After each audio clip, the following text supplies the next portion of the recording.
the intra-aortic balloon pump. This is a cardiac device that is used in the ICU, and it has been known to intimidate some of the best nurses. And I am here to take away a lot of that anxiety, a lot of the confusion surrounding the IABP, why we even put it into play, what does it even do?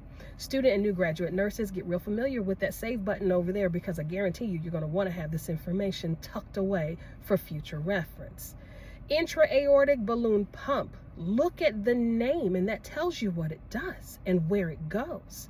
Intra-aortic. Yes, it is placed inside the aorta, the largest blood vessel that comes off of the heart. And this is the blood vessel that allows the heart to give blood to the rest of the body. So yes, the intra-aortic balloon pump is placed inside the aorta. Yes, it is a balloon, and yes, it helps with the pumping effectiveness of the heart. That is the whole purpose of the IABP, is to give the heart's pumping strength some support, that left ventricle. How does it do it, you may ask? Excellent question. The one thing that you have to remember about the IABP is timing. When the balloon inflates and when does it deflate? That's the hardest part, timing. And the timing is set by the cardiologist, incidentally. Nurses, you don't have to do any of that. Your job is to monitor for your patient's signs and symptoms of improving perfusion status by way of hemodynamics and vital signs and lab work and all those good things. But the timing of the pump settings, that is done by the cardiologist, all right? Okay. The intra-aortic balloon pump is put into place to help support the heart after a major cardiac event. We are talking severe heart failure, we are talking cardiogenic shock, and we are talking major heart attack that has rendered the heart exceptionally weak and the heart needs some support. This is what the balloon pump does. How does it do it? Remember, timing. I brought my friend here to help me illustrate and to help you understand. The one thing you got to understand about coronary anatomy is that those heart vessels, those coronary arteries, they actually originate off of the bottom of the aorta. Can you see that right there? They originate off of the bottom of the aorta. Now this side right here, this brings blood flow to the right side of the heart, and this side brings blood flow to the left side of the heart. And I had to remove like a little piece so that you can see, you know, right there, because it'll be obscured a little bit. That's why I had to take it off. So with the IABP, this is your aorta, the giant candy cane looking structure, big artery that comes off of the top of the heart that ends up coming down even further, allowing blood flow to leave the heart and to go to the rest of the body. If you can imagine this being a little bit more elongated, that's where your balloon pump is going to be inserted. And how we get it inserted, that's a whole different story, not for today, but just know that that's where it's going. When the balloon pump is inflated, it has to be inflated while the ventricles are in relaxation mode, in diastole.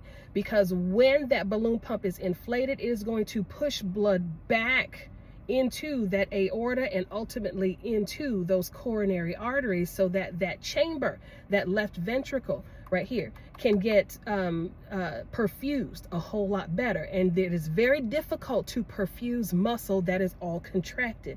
The muscle has got to be relaxed. And sidebar, I don't know who needs this message, but I just got it. That is a big reason why you have not gotten the blessing that God is ready to give to you, because you are so bent on holding on to what you have that you're not relaxed enough and open enough to receive what he has to give you. Again, I don't know who that is for, but that just dropped in my spirit and you needed to hear it. There you go.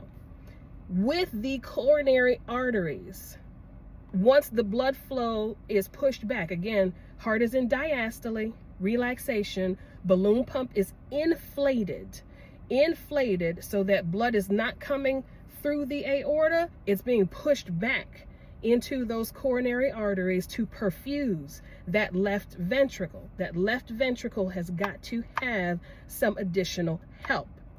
When it is time for systole, meaning it is time now for this ventricle to squeeze to push blood out into circulation, that is when the balloon pump will immediately deflate, because you can't have this squeezing and then trying to push blood through an artery that is obstructed because of the balloon, right?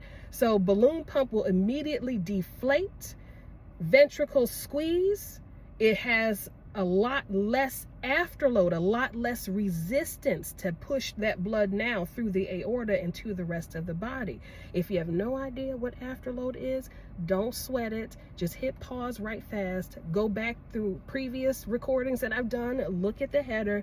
There are many, many posts about preload versus afterload, and familiarize yourself with that and just come on back. Okay, now ventricles have squeezed. Now the heart doesn't have to push as hard through or against the pressures that were in the aorta, because the balloon pump has now immediately deflated. The heart has also gotten more perfusion, because when the balloon pump was inflated, more blood flow was coming through your coronary arteries. Ventricles are now squeezing. Heart doesn't have to push as hard against those afterload pressures, and there's your support. That is the type of support that the balloon pump offers. Simple, isn't it? It is very, very simple. Do not be intimidated by all of these cardiac terms, appliances, medications, because you have tried your best to memorize what they told you to memorize in school. Don't memorize for the sake of learning and standardized tests. I know that is contradictory to a lot of things that I'm sure that you're being taught. But in order to understand something, you have got to know how it works from foundational principles. Pocket this information, review it at a later time, familiarize yourself with preload and afterload, and I promise the intra-aortic balloon pump, the next time you see it, you're going to be a lot less intimidated by it, because you'll actually understand how it works. For lessons like these and a whole lot more, hit that plus sign up there. Follow me. I make a whole lot of this stuff make sense. And I wrote a book about it too. Link is in the bio. See you next time. Class dismissed.